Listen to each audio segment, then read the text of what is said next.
And welcome back. You know, there's always a lot of media attention on things that happen when the laws go into effect. If there's an emergency, they go in earlier, but at the first of the year, our colleague here on Your Vote Counts, who comes in a lot, Tammy West, had a bill that just seems to have knocked it out of the park. She did. Majority Leader Tammy West from the northwest area of Oklahoma City, you've seen her here on Your Vote Counts several times, is an absolutely phenomenal member, one of the very best members I serve with. And what she passed was a caregiver tax credit. So if you are operating as a caregiver for maybe some of your adult, maybe your parents, maybe someone else, you can keep those receipts, keep those expenses, and receive a tax credit for what we're doing. It's an example of a serious member working on serious policy in a conservative way that gets stuff done. I love talking about it, and great job by Leader Tammy West.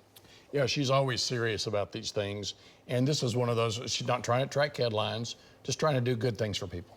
Yeah, this is an example of the kind of bill that if more legislators focused on, that our state would no doubt be a better place. I love this piece of legislation.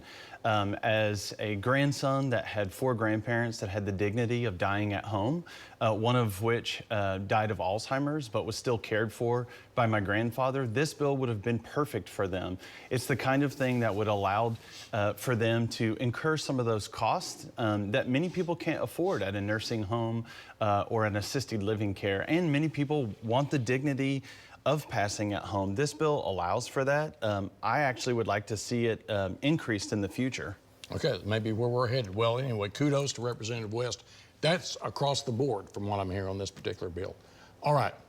Now, one of those stories that you hear is that, well, legislators just work February to May, which is not true. I know that legislators work all year long. In January, even though we no longer meet in January, the legislature, lots of things are happening.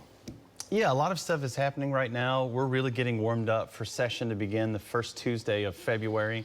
This is also that time of year. We've talked about it on this show. We actually talked about it in the first segment of the show a little bit. It's that time of year we're going to see a lot of press releases. You're going to see a lot of splash headlines about bills that are getting filed. There are another probably 2,000 bills that were filed on top of the ones that were still alive from last year. The vast majority of those will never become law. So before you get all super worked up and take to Facebook and rip the legislature for all the bad things they're doing, take a deep breath. Legislators are working. About 10% of the total amount of bills are actually going to become law. It's that time for everyone to just settle down and settle into session. Yeah, there are a lot of clickbait bills, but some real good work goes on out there. Can you take us behind the scenes of what happens in January? I can. So this will be my 8th year, and actually my final legislative session. My 8th year as Majority Floor Leader. So what's going on right now is bills are being filed, and for the 8th and final time, I'm going through every one of them. I'm determining which committees they're going to go to. I'm determining what we think the policy agenda of the House will be, working with the House caucus. And I think what you're going to see is some real serious legislation. We really want to finish strong, something I'm working on. We've seen what happened with higher education, what happened with the president of Harvard having to step down for just some awful anti-Semitic comments. What I think you're going to see, one of the things I'll be pushing next year is an additional leadership programs inside our state higher education. Get a little more balanced, get both conservative and, because liberal we already have, more conservative viewpoints inside higher ed. I think it'll be a good year. It's the John Echols farewell tour. I don't know, I'll have to bring a napkin and handkerchief for later in the year. But anyway, congratulations on another term, and good luck out there. Good to see you. Welcome back for the new year. We appreciate you watching Your Vote Counts in Oklahoma City and Tulsa.